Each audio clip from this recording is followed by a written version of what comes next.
through okay? No, you're good. You sound good. Everything sounds crystal clear, so... That's surprising.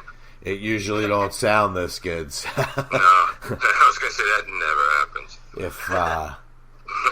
If I use like Zoom or something, it's always a nightmare. Or Skype, it's just a nightmare. You would think the technology would be superior on that, but it's not. But all right, I'll start recording. All right, welcome back to another episode of my show. I'm Jay Stone. You're listening to a broadcast that I've been waiting to do for a long time, but due to some circumstances, it took a while to make this happen. But I'd like to welcome a former member of the Murderdolls, Dope, and Static X. He's got a brand new band called Face Without Fear. I have Tripp and the singer Tripp and Mantis on the phone with me right now. So welcome to the show, guys. Hey, buddy. Thank you for having us. Yeah, no problem. So, congratulations on the new project. You guys got a brand new lyric video that's coming out. I don't think you released it yet, correct? It's for the song The Zero? Yeah, it's out. It's out now? Yep. Cool. So, who does the lyric videos and comes up with the concept for all that? Is that a collaborative effort from you guys, or? Yeah, there's a dude who has a company over in England that was a fan. He's really cool that we hired to do the lyric. He actually did all of our lyric videos. His name's Dan Mitchell. He's awesome. He did all three of them, and each one got a little bit more involved, and we all kind of threw some ideas around. Actually, some Mantis's artwork is in the new video. Nice. That's awesome. So you're an artist too, as well as being a musician? Absolutely not. No. A sketch artist at best. Nice, I hear you. Yeah, I dabble myself. That's awesome. I love it. That's humble. I mean, that's a humble thing. So there's 3 tracks you guys released. So you have Deliverance, My Parasite, and The Zero, and each one of them have a lyric video right now, correct? Yes, yeah. Are those 3 tracks going to be part of the new album that you plan on releasing, that you're working on right now? Yeah, absolutely. Yep. They're going to be... we recorded 4 songs about a year and a half ago. We were in the studio, and we wanted to get some songs out, and then we just continued with the songs we were playing over the last couple years. So we want to just, put them down, document them, and get the best possible versions we can of these songs. And just, put the album out. Just, we got to get the album out because it's just a lot of good songs and we want it to get out there. Right. Is there any label involved at this point, or is this going to be an independent release? Yeah, we're probably going to be independent. We wanted to put it out and, take it from there. Yeah, just, we want to get it out. We want to put it out ourselves, and we have control, whatever. Right, exactly. I hear you. You guys are very active on social media and stuff, so I see a lot of your posts, and I notice, you guys are going through the recording process. You guys go into your own studio that you guys have, or you go into a commercial studio to record? We'd like to call it our own. Nice. We used 2 different studios. Well, actually 3 now. We've used 3 different studios in New Jersey. Tracks East, which is no longer in operation, so we moved on to Mercury Studios, and it's just great. We got this engineer named Jerry. He's just a really awesome guy to work with, and he's really fast, and he gets our vibe, and it's really cool. But the consistency that we have is we have the same guy mix all the stuff. So we're recording the stuff. We record it kind of dry, straight up, direct, and then the guy we have mixing it, Chris Collier, he's an awesome producer, mixer. He's done a lot of amazing bands. I got to know him, and he just makes our songs sound awesome, and he gets our sound too. So there'll be a consistency throughout the whole album because we'll probably be mixing the whole thing once we get the other songs finished. So you're working with an outside producer? We're pretty much producing it ourselves, but he'll be mixing it. So he puts his own. the idea that a mixer / producer, it's kind of like it's kind of a gray area because he's kind of producing it too. Yeah, we talked a lot before the interview, so yeah, it's like, it's still like a guy who's kind of part of the team, whether you're paying him or what, he's still putting his name on, so it's still a part, So yeah, he's, in a way, of course, it's going to be a producer type of role to some degree. Yeah, absolutely. I mean, the guy, he's definitely a part of the art. We try to steer somebody that has that talent in the direction that, for this, with the tones and sound that we're looking for to get out of the production and final recording. And, somebody like that's able to make it happen. So there's a lot of back and forth, before all is said and done, but it's, we're always incredibly happy with the product that we get. So. Right. Do you ever find yourself, going over mixes and being overcritical of yourself? I'm kind of going through that now. I just went through a whole mix process, and it's like I could sit here and this process could go on for 10 years. I'm like, I can't do it I go, just master it, just be done with it. I mean, do you find that in yourself? Oh yeah.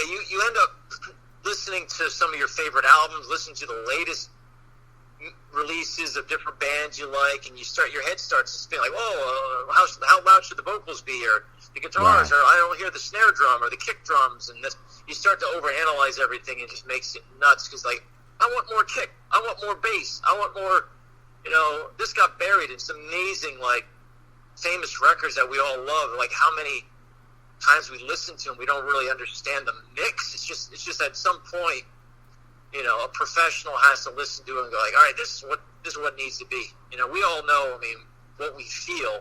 Right. And we listen to it in the car, we listen to it in different environments to hear a mix, but at some point, you got to put it to rest, and it is what it is, and you got to keep creating and moving on. Right. Yeah, there's a certain level of just turning that switch off in terms of, what I think what you're saying is being so self-critical, like it's just driving you nuts, and it's like, for me, I don't think I would ever sing if I couldn't turn that switch off. You know what I mean? It's one of those things that you have to, be realize, like, I guess exercise, what you feel you're best at, and you capture that as best you can. And once you get something that you really feel like is magical, and you get what you're looking for, you record it and hope that people are receptive to it and they dig it. Yeah, we were in the studio. We were actually in the studio just last night, cutting vocals for a couple bonus tracks. We're doing a few cover songs, and we got a very interesting version of The Only we're going to do. Nice. So, it's going to be kind of a surprise, but yeah, we're working on some interesting things. As far as being a bonus track, how is that going to be? Because you have writing credit on some of that, you're going to release it on the record, or? Yeah, it's going to be a bonus track. It'll just, what is a bonus track these days? It's like, right, yeah, true. It used to be like you have to let the CD play for like 20 more minutes, and then all of a sudden a secret track appears. Like, right. Anthrax did that. I was like, Anthrax had this like kind of ballad, like after you let the CD play for so long, and then the song all of a sudden starts playing. But no, it's just going to be, we'll call it a bonus track, and we might put out an EP later of a couple of the extra songs. We might just throw a couple on the album. Well, it's a work in progress. We're not really sure. It depends on how all the originals pan out. But Mantis is in the studio, cutting vocals, and like he's a perfectionist. So he's like, they're changing things, and we're throwing ideas around, and he does a lot of stuff, kind of like just spontaneously, like harmonies and stuff like that. Amazing stuff he comes out with. So. Right. No, that's great. Awesome. I hear you. Are you going to do physical releases as well, or vinyl and CDs? I mean, some kids that probably listen to the show don't even know what we're talking about when we're talking about bonus tracks. But it's going to be vinyl only. Vinyl, nice. Yeah, no. Yeah, and actually, that track, because we're for to make it authentic, we're going to put 20 minutes of just space in front of the song as a single. That way, you have to wait for it. That way, it's an authentic bonus track.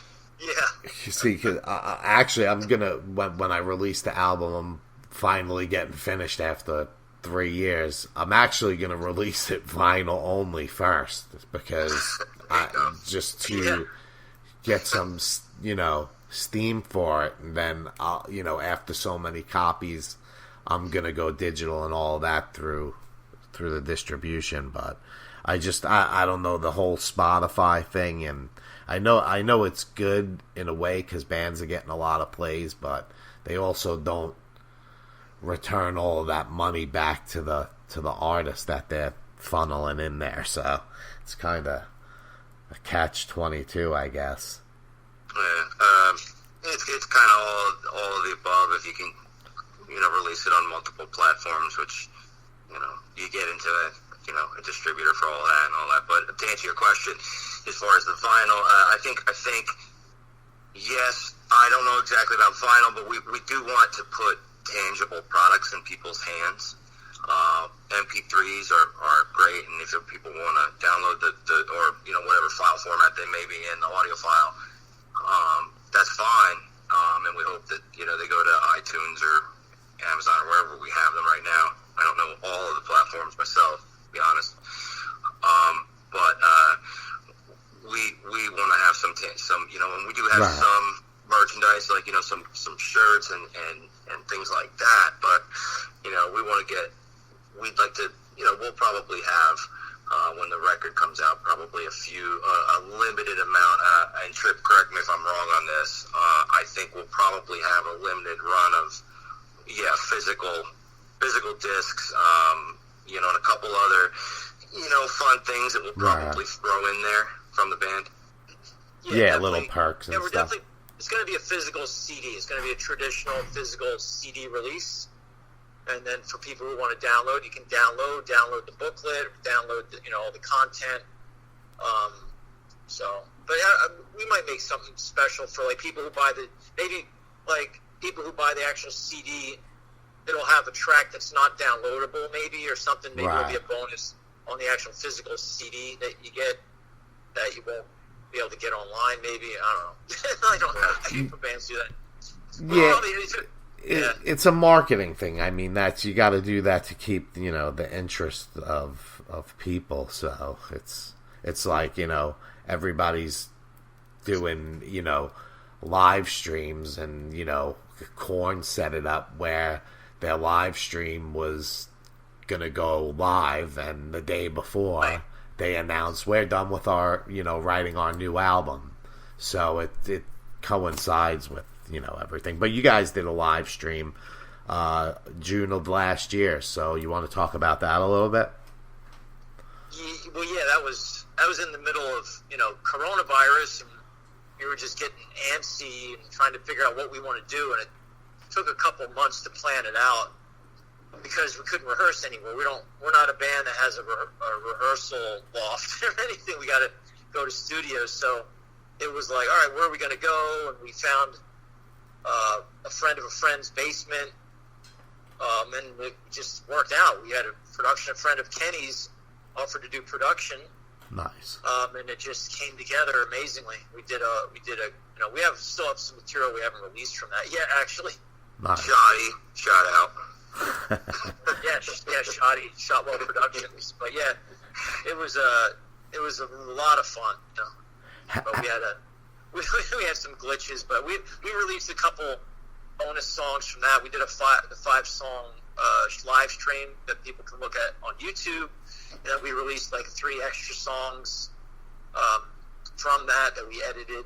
And we got some more stuff. We got a lot of footage. It's just a matter of getting around to editing it. We're just kind of picky about stuff. I hear you. Slow on the content. How did you guys meet? How did the whole project come about? Well, it was a lot of mutual friends, and I had some ads, actual flyers, physical flyers I had out when I was looking for musicians that I posted different places. Just because the kind of person who will pick up a flyer is my kind of person. So I hear you. Kind of like, hey, look at this. Tripp's looking for musicians.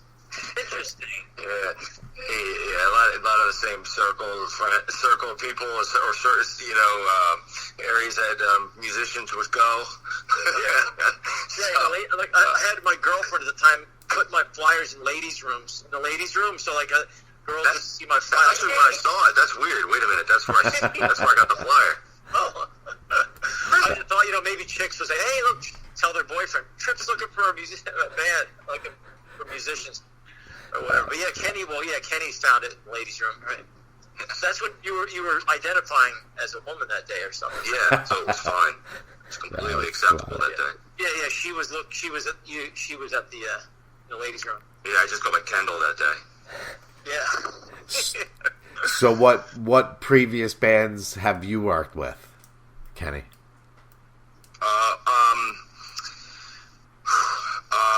It's well.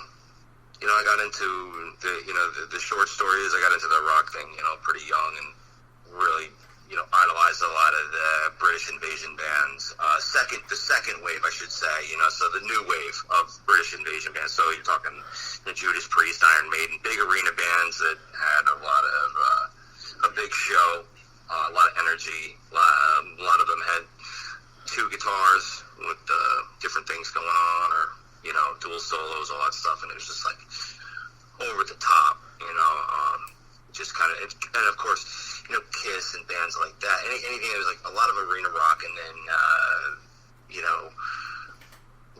in middle school, getting into punk rock, early punk, and then, I got into glam for a while in the early high school days, and that was, but a lot of it was always guitar oriented and always, big sound, so it did always have a common thread.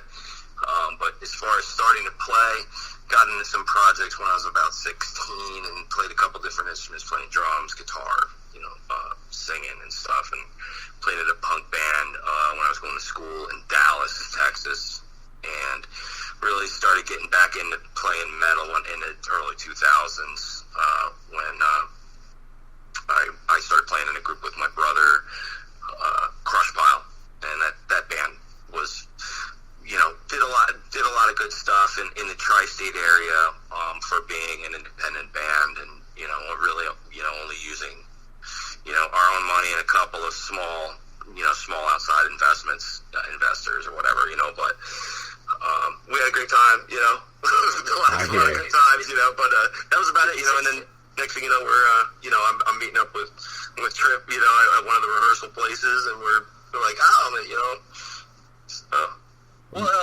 Kenny might be doing some Crush Pile reunion coming up, right? Yeah. We're talking about now knocking the dust off of some of these songs and going and playing, a couple of the local spots, the watering holes that we've played in this area, and but it should be a good time. It should make for a good time. So, yeah, it's good to go back to your roots. That's why I got back together with the guys in Rough House, which kind of gave me a little bit of a launching pad to start playing again. And Kenny, like, playing with he actually did a show with Crush Pile. Was it last? It was the year before last, right? Yeah. And then I went to see him play with his original band. It really, really cool. So, man. Yeah, it was a fun night. It was a fun night. Good people. Were you a fan of Tripp's bands before you met him? Static X and all of that? Yeah, not really. He knew of them. He wasn't like a fan per se. Yeah, I wouldn't say that I was like. Yeah, I wasn't. I had one. I mean, if they had 5 or 6 records, I did have one of them. Like it was like in that mix of like I had like Slayer, Ministry, and then when I started getting into more of the Ministry and Skinny Puppy and KMFDM, it was like a couple years later, boom, Static X, and it was like, oh, these guys are cool, Wow. So they were in that mix of shit that I had, but I wasn't like, it's definitely, I was probably more of a Pantera guy, listening to a lot of that kind of shit. So it really didn't have anything to do with you joining the band, other than he had some talent. Oh yeah, no, absolutely no. No, I wasn't certainly wasn't a fanboy, if that's what you're asking. No, I didn't mean it like that. I didn't mean it like that. No, I got you though. I wasn't like, wasn't anything like that. It certainly wasn't related to that. In fact, it was kind of it was sort of a new thing for me to,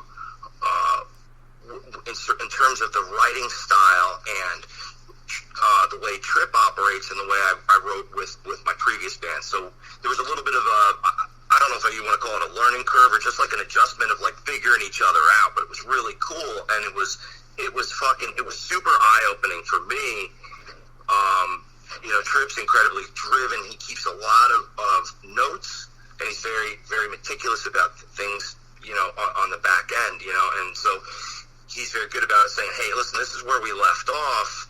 Let's get this, let's see through this, let's get this one done, or let's, and it helps keep the ship kind of steered in the right direction, I've played with a lot of a-hole singers in the past, and Kenny's not one of them. I hear you. Oh, thank God. I try not to be. I try not. Yeah, he's real. I'm a pain in the neck, and even if you watch the Shadow Zone DVD, you see me getting on Wayne's nerves, here, change these lyrics. He's like, oh, it's I go, it's but yeah, we're working together, and it's kind of weird getting back to working with people and whether somebody's a fan or not. It's kind of weird. Kenny, you think about who came through the band and who lasted and who didn't last. You and Dante have been with the band now for 3 years, and he's not a fanboy either. Dante was not like a big Static X or Dope fan. He knew of the bands, but he wasn't a big fan per se. But Dante's a huge trivia guy. Yeah, some bands like that. Right. Yeah, Coheed and Cambria. He's into the that kind of stuff. So. But a couple of guys that were in the band that were more fans ended up not lasting. So I don't know if there's something there, but everybody that played in the band were good musicians and developed. But everything, it's today's day and age. You got to feel it and everything else. And right. I've run into musicians that are like, I'm ready to hang it up. I'm 30 years old now, and I didn't make it, so I'm ready to retire at 30. I'm like, what? I hear you. Yeah, I want to be like, do you know who Bob Deal is? That's funny. Do your homework, son. I mean, it's definitely become a frustrating process. Through the digital media age, it's definitely a flooded industry. So it's hard to break through. So it's good to have some background, but I think touching back on being a fan, it's weird because they might have had a certain expectation of thinking they're going to become a superstar. I used to have a show on Sirius XM, and I put a band together, and I think that was part of the problem, was they had this expectation hey, we're going to be like an overnight sensation, and they kind of got cocky, and it just kind of ruined the band. But maybe they had an expectation, or I'm gonna, we're gonna put out a record and be huge, and it doesn't generally work like that. But yeah, you got to do it for the right reasons, dude. Obviously, my history and what I've been through, and all the bands I've been in, and why am I still doing it? Because I love to play music. I want to play music. I'm going to keep playing no matter what. I just love to create, and I feel like it's a fun process. It's awesome. And the guys I'm working with right now, it's just there's no reason to ever pack it in. We're not here to make it big, successful, we're going to tour the world. Who knows what's going to happen? Right. We're all open to whatever's going to happen, and we're putting these songs out because we love them. We want to get it out to the public, the fans. We get a lot of good reaction. We got a decent following. It's not, it's not gigantic by any means, but it's we just love it. It's underground, and it's a cool, we get a lot of appreciation online from people, and we're just going to keep doing it. And it's a lot of fun. We love the music. When we're in the studio, we're coming out with stuff. It's just we got lots of material, and we're going to keep keep doing it, man. We can't. That's why we got to get this out now. It's like we probably should have put it out, but we were focused on doing some shows and focused on some other things. Just getting the video out and everything else. So it all will gel out, and like you said, it all happens it's just going to happen as it goes. I mean, you're doing it a good way by doing the lyric videos and putting a couple of songs out. I mean, and then gonna put a CD out and market it. I mean, you gotta still build the fan base. I mean, you have some obstacles you had to overcome, and personal things and stuff like that. But it's definitely just a flooded industry too. But you're putting out a quality product. I mean, I dig it. I mean, I hear all the influences in it. I like the sound of what you're doing. I dig what Mantis is doing with the project. So I mean, it definitely deserves to be heard. And there's so many bands out there that deserve to be heard, but there's so much garbage out there too. Not that their stuff is garbage, but no. Listen, I appreciate it. I know you played our song "The Zero" a couple times on your show. Really appreciate that, dude. And I'm glad that you appreciate it. And we're obviously, we're industrial, it's metal, it's like, we got all these influences, but some of the stuff we've been recording, the other songs, which you could hear some of them on the live stream, it's a little even divergent from some of the stuff you already heard. Those first three songs, the next ones are a little bit more, riff oriented as opposed to just staccato, like, right. Pull you over. Industrial, they're a little bit more guitar riff oriented, but yeah, I mean, it's like we're working with a lot of different collaborators. We got a couple different programmers we use for the electronics. There's like 3 or 4 guys that we used, so wow, it's pretty cool. So there's a lot of good influences, but I mean, yeah, it's exciting, and we're gonna just keep putting out. We're self-funded, so it's like you can only do so much with the industry. Like you said, the industry was already suffering, and now COVID hit. It's like nobody knows. Everybody wants to tour and start playing out. We did a show in November. It was hard to get a gig, because COVID. And, if you're not a cover band, like cover bands for some reason, still kind of like are underground, but touring bands, original bands, it's just like it's we're in this weird state, this flux of like getting through all this because people don't want to spend money, but people want to get back to normal. So we'll see. We'll see how it goes. Yeah, it's in a way as it starts to open back up. I mean, it's almost fully open here. I mean, bands are playing shows here. They're not huge, but I mean, they're playing. But I think, is there a tour? Is there any band planning an actual U.S. tour? Yeah. My friend's band went on tour about a month and a half ago. They toured. Deicide's touring right now. They just did a warm-up show down the block from my house, and they're hitting the road. But it's a little different down. You guys are up north too. It's more. It's a little more relaxed down here in Tampa and stuff. So. Are they doing a limited tour, like on just certain states or something? Yeah, I think so. But DSI had a pretty decent schedule, if I remember correctly. But it's still it's tough because they're gonna still, a lot of these places are probably still gonna be limited, and as it opens back up, it's gonna be good for bands that are lesser known because people are going to be hungry for this stuff. You know what I'm saying? Yeah. It's going to be hard for Metallica to book a tour right now. No insurance company, you got to insure those big tours. They cancel it. You got, all their rates and all that shit. So everybody's scared to book stuff. But I did get a call on Friday. I do production work. I think I told you that, off the air. And, they're ready to start going. They're like, we got gigs coming up at the end of the month, so like Margarita Fest, and my friend just went and worked, I think, in Atlanta and did some EDM festival, so it's coming back. But I think the more independent stuff is going to thrive for a little while, so it's a good time to take advantage of it, I think.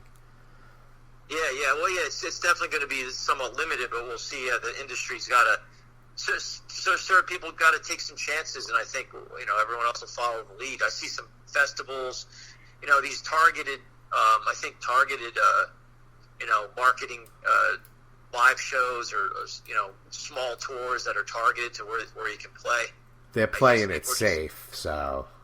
Yeah, people are just worried about outbreaks and COVID and this. It's a crazy time. It's just like everybody's on edge.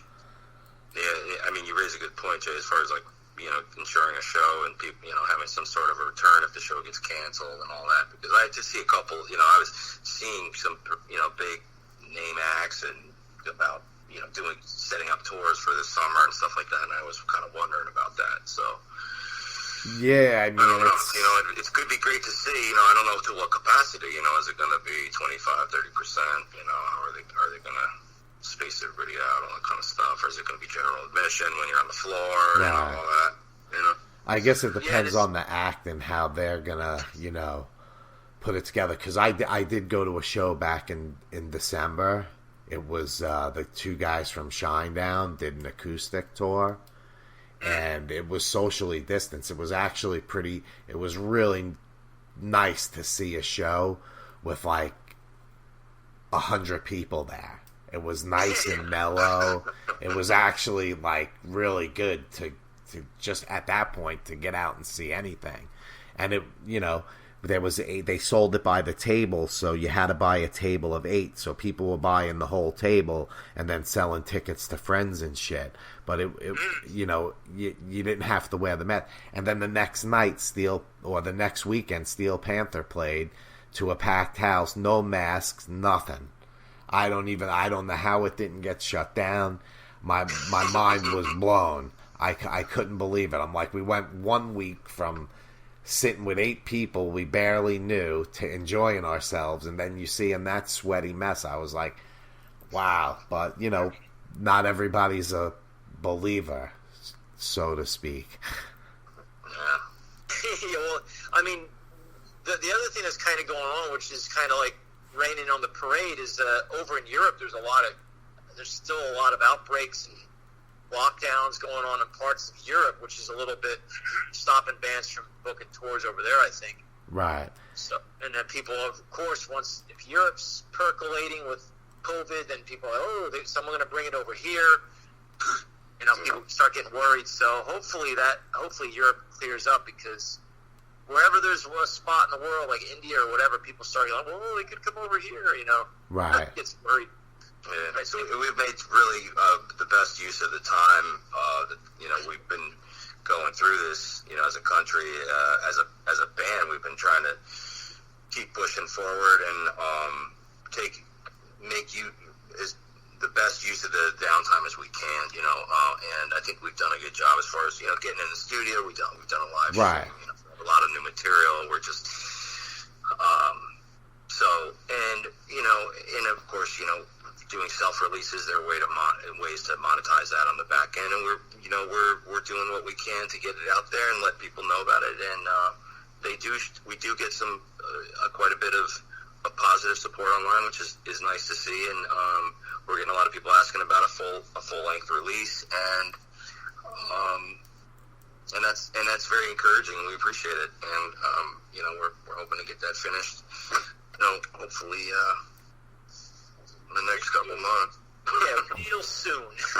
Yeah, I wouldn't see. I keep saying it to myself too. It's been downtime, but it was actually more productive, I think, because I actually have time to sit here and plan out what I was doing. Otherwise, I mean, I don't know. I'd still be trying to get recordings done. It did hinder a lot of things because I was supposed to go out to like LA and stuff, and go to Texas and finish recording. I had to use a lot of my home studio stuff where I was hesitant to do that because of the environment isn't exactly a studio environment. So yeah, but and we're honestly, I mean, I'm sure I could speak for everybody. We're glad that everybody's healthy and okay, and we're everybody around us and our families and everything we're all, knock on wood,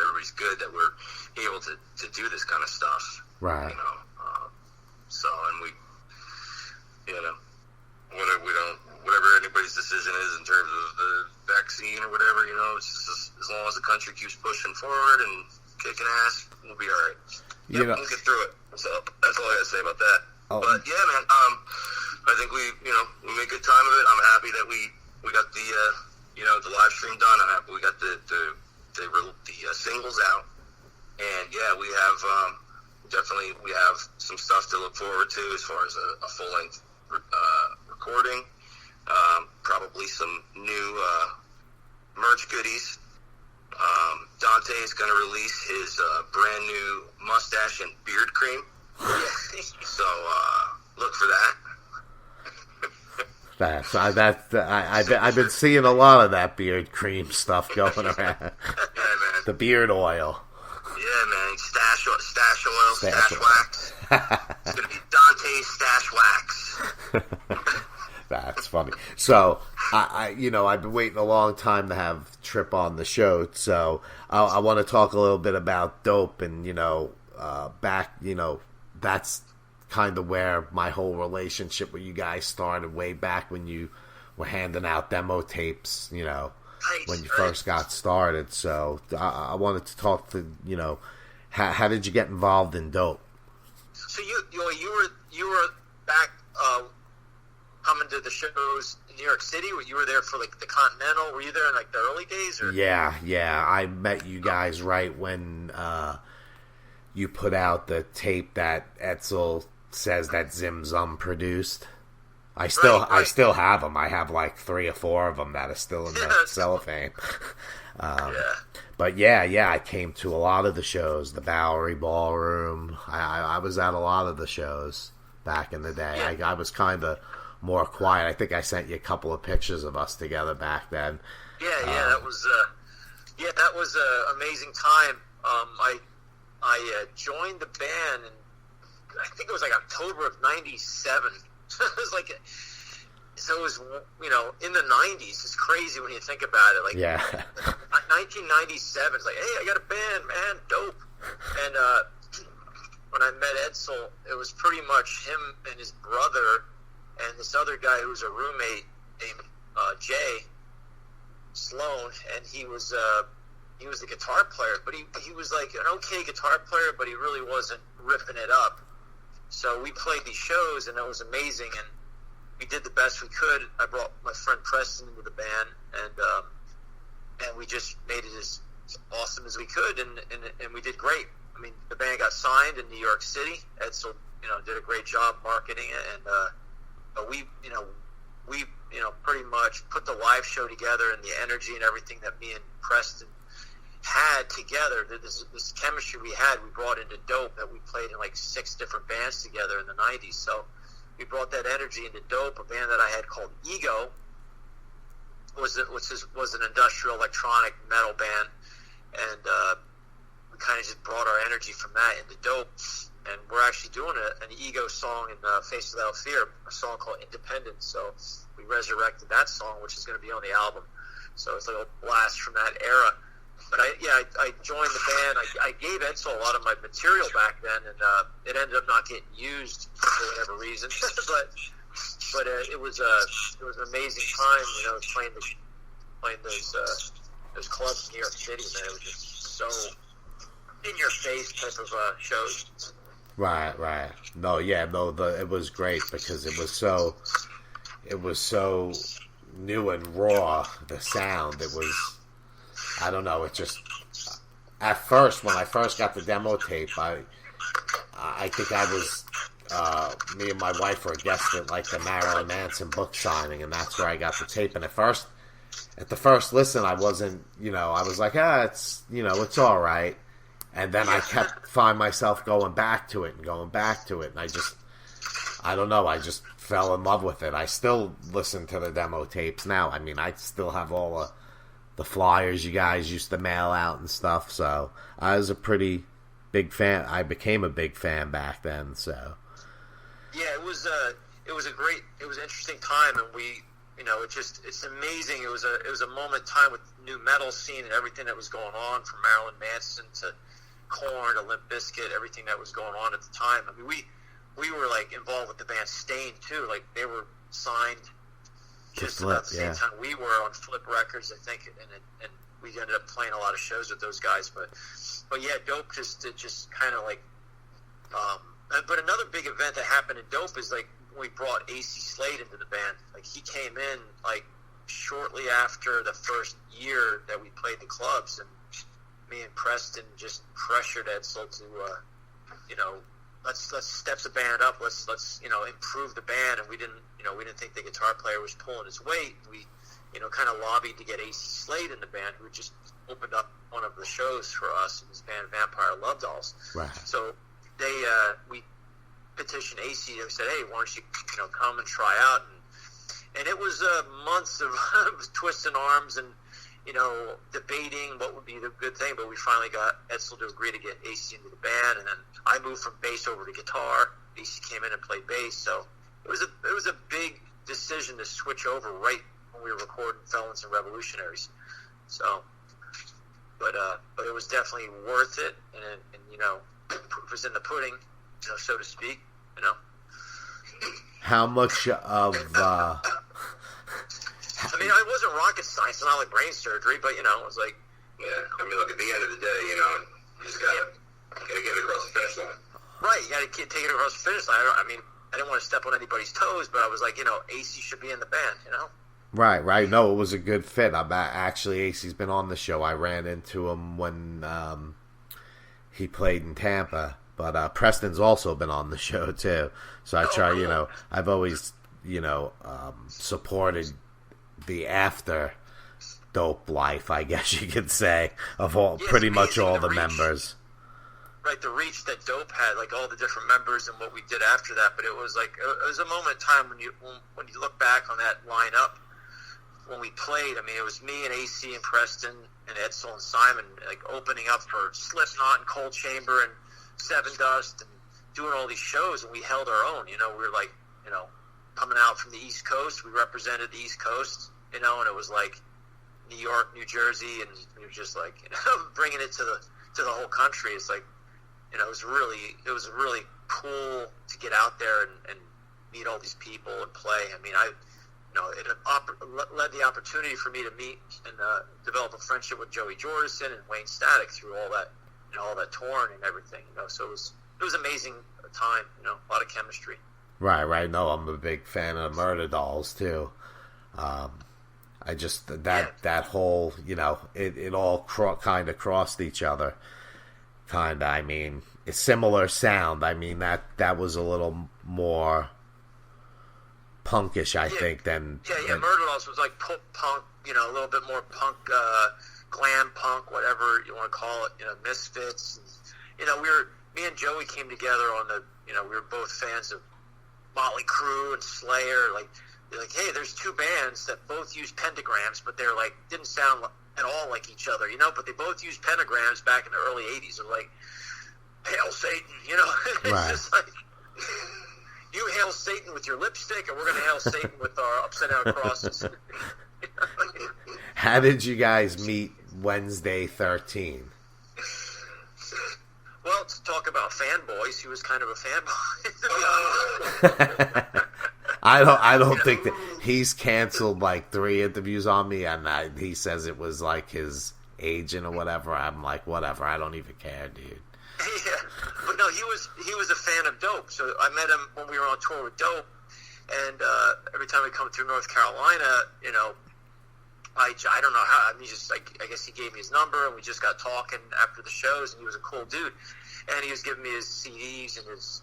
Actually, he was putting out vinyl back then. He had little 7-inch singles, Frankenstein Drag Queens from Planet 13, and I thought they were awesome. So like I stayed in touch with him for those couple years, and every time I come through town, he would like meet up with me and take me out to eat and go to like comic stores or collectible stores, and so we hit it off. Me and him hit it off and developed a friendship. So when the Murder Dolls thing started as the Rejects, it was called the Rejects at first. It was like a punk glam project from Iowa.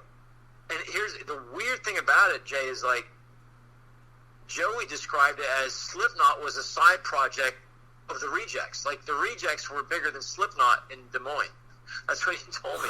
Because the Rejects were actually like and like Corey Taylor and some of the guys in Slipknot were all members of the Rejects at one point or the other. Paul Gray and I forget one of the other members were all members of the Rejects. So when like I started playing with Joey, there, even Corey Taylor was like, "Hey, I used to be in that band, the Rejects," and it turned into Murderdolls. So it's kind of funny, just all the different connections there. But yeah, so the Rejects, I put a lot of time into it with the other singer Dizzy, and we invested a lot of time. But at some point, I was trying to get Wednesday into the band as at least the bass player, because we already had a singer at the time, and Joey was just not having it. He was like, "Oh, I don't know," he was just kind of hesitant. And I kept like pushing to get Wednesday into the band, or AC. I was trying to get AC into the band at the time, so I was like, I'm the one to try pushing AC Wednesday, and like, well, I don't know, and I just wouldn't give up. So finally, Wednesday came in as the bass player, and just developed and found out how good he could sing, and there were some issues with Dizzy, the singer, and just that change ended up happening. But yeah, Wednesday was just a cool dude, but he was he was a big fan of Dope. I wouldn't just necessarily describe him as a fanboy, but I think he would probably be like, yeah, I was a fan, Yeah, I would imagine he was a fan. That's how I would imagine he would have met you. But how did it transition where you guys wound up using a lot of his songs? Was it?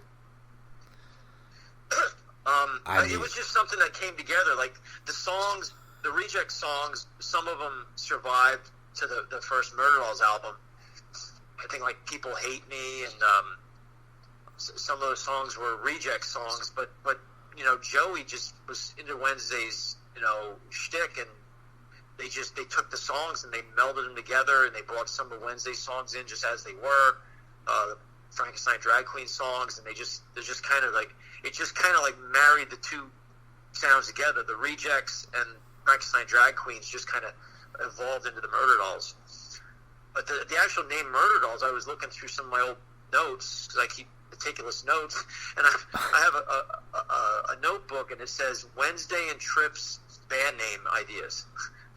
So I guess me and Wednesday just came up with tons of names for bands for the band. We wanted to change the name from the Rejects because it's too typical, and there's so many Rejects. So somehow deep down on this list it said Murderdolls. So I don't know who came up with the name Murderdolls. It was Wednesday or me, but it was on our list. It was on our list. Tripp and Wednesday's band names. Do you have like any input when they do re-releases? Because they like put that out on vinyl. I think like a year or two ago. They re-released some of the Murderdoll stuff. Do you have anything to do with that? Did they come to you, or that's just something the record label? No, the record company owns the masters, owns all the artwork, so they can put out anything they want. So they put out these beautiful vinyl. I think the Murderdolls album is on a gatefold that opens up. It's just all the artwork is huge, just like a traditional album. It's pretty cool. I saw it. Yeah, I have a copy of it somewhere over here. Yeah, it's pretty cool. I mean, just to have it, in a record collection, What about the Static X stuff, like the stuff that you contributed on there? Like they've recently released Machine on red vinyl. I think the first three albums, Machine, Shadow Zone, Wisconsin Death Trip, are all on vinyl. So the only album that's not is Start a War, I think. But yeah, those all came out on vinyl. Pretty cool stuff. Yeah, I got their new album, pretty much Project all. Regeneration, is on vinyl too. Yeah, they did that. So on that, speaking of that, what was your role with that? Because there's been some controversy, with them and the fan base and Right. Well, they pretty much. I mean, I got some songs on there. There was a dispute. Obviously, we said a lot of things back and forth. It's just it's all there on the record. But I got songs on there. I didn't get all the credits, which I would have liked to. But it is what it is. These guys made decisions, and they, unfortunately, wasn't that fair in my opinion. It wasn't a fair situation. But but I'm proud that I got songs on there, and I hope to release some of my versions of the songs, or more more of a accurate representation of those songs that ended up there, but maybe might be able to put out some different versions of them at some point. But yeah, it is what it is. So yeah, songs like Hollow, Bring You Down, Something of My Own, those are 3 songs I got credit for, but I wrote a couple other ones like My Destruction, and there's a couple other ones. There'll be some more on Project Regeneration Volume 2 too. Like my stuff. So was there anything that was held back from the collection of what you worked on with Static X, or outside that? Yeah, there's going to be more on Volume. I don't know what they're putting on Volume 2, but there's some more songs that Wayne sang that I co-wrote. So they'll be using those on Volume 2. Whether I get credit or not, I don't know. But it's I know what I wrote, so it is what it is. I'm not out for money. I'm not out for whatever. I just, it'd be nice to get credit for what you wrote, right? Right, of course. After all the things we do from the struggles, just like what Kenny was just saying before, you start playing music at a young age. You're writing songs. You're a teenager. You're enamored by the old, the whole rock star experience. You want to make it big someday, and you write songs. And when you do all this stuff, and somebody, doesn't give you credit where credit is due, it hurts, whatever, but it's just like the big rock and roll lie of like, oh, well, what is it going to be like when you make it and everything else. It's just, there's some great benefits and great things that come along with it, but a lot of it's a bunch of crap too, Yep, the industry, that's, part of it, and a lot of egos and a lot of backstabbing. I mean, I've become close with a lot of people, over the years, just from... I mean, you've seen it, Jay, like, in your circles working with Sirius, you've seen, like, the rock stars from the highest level, Mega Millions records to the lower level bands, local bands. So you've seen it all. There's prima donnas on every level, right? Right. the egos, and then, like... And there's good people on every level. There's guys that sold millions and are just still normal, regular people. Yeah, I mean, some of them that I've done production with, like, I mean, you wouldn't expect, like, Elton John. You would think, this guy will just walk right past you, and he's a pleasant, humble guy who isn't afraid to walk past the crew. He'll park his limousine right where the crew's working, and then you got some guys, who make you shut down. You got 200 people building your stage setup, and then you want to go to the bathroom, and you make the whole production shut down because you want to walk through the room. Yeah, it's like, but everybody's got it to a certain level, but right. You got to treat people with respect. That's the main thing. Right. I mean, it's just you want to get as far as you can with it. Like, with the new album I'm doing, I speak my mind. If I have lyrics that come to my head, I'm not afraid to put them out there. I might piss a few people off, but it is what it is. That's my intent. What are you writing about? Just the album it's a horror themed album, so it's kind of my viewpoint of the apocalypse, I guess. But okay. I said some very not nice things about religion, but it's fiction to an extent. So I don't know why people harp on things like why is my music gotta be serious, but you can watch Lifetime television. Yeah. It's like, just because I'm singing about being in the apocalypse doesn't mean it's going to happen. Obviously, it's some sort of fiction, but people take shit too seriously, and I don't know. It's fun in a way. It's always fun to push buttons. So I've always kind of done that, and that's what rock and roll's about to a certain degree. So. No, it's cool, dude. Yeah, I appreciate it. But yeah, I mean, I appreciate the interview, dude. Like, it was a pleasure, and let's do it again. We can do it again and get more in depth with some other stuff too. Oh yeah, without a doubt. I got a couple ideas I'd like to run by you too for a sort of a little bit of a special episode I do every once in a while. So we'll talk about that after this airs if you're interested in doing something with me. But yeah, definitely.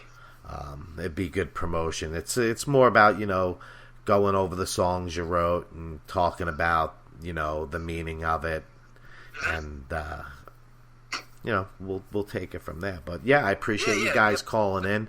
You know, it's always good to have someone I've been a fan of the music you've played, you know, your guitar style.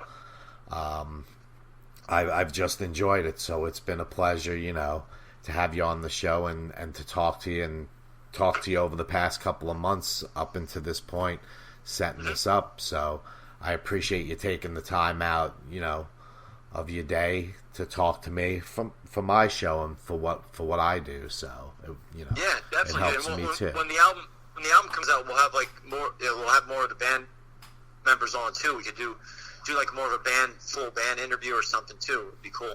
Yeah, and we'll feature some of the songs and stuff, and we'll maybe try to get something out that wasn't released yet, and we'll do a live segment, and I'll get some fans to submit some questions and stuff. So we'll work on some stuff. That's why I do the show and set up the site, was to, you know, have a good time and talk about the behind the scenes of the music stuff. So that's, you know, and get to know the people behind it. So it's more, you know, of a it's not a formal interview. It's like talking to my brothers, you know, and just getting behind the scenes and, you know, getting to know the people behind the music, and not just, you know, oh, what instrument you play, who, you know, who's your favorite guitar player, you know. We chill, so it's cool. So I appreciate it, and I appreciate it, Kenny, for you know, taking the time out of your Sunday and talking to me at ROCKmetalTALK.com. You're welcome, man. Thank you for having us. I appreciate your time as well. Thank you. You know, give yourselves a shout out where everybody can find you. This way, it wasn't such a complete waste of time, and, you know, they get your website address, and maybe they'll find you guys. It's straight up here. Google faceituphere.com space Instaface and uBook. We're on all the latest platforms, man. Facewithoutfear.com, and then on, you know, on all the social media and on YouTube, you can see all our videos and stuff. Amazon.com, you can download the 3 tracks now. They're like $1 each. That's where I got them. Nice. Head over there and pick them up. It took me a minute to find it, so you make sure you search, because not everything's easy to find on Amazon all the time. You can search once and it ain't there, and search again and it's there. I even text you. I'm like, I can't find it. You're like, it's there. But yeah, again, I appreciate it. Check out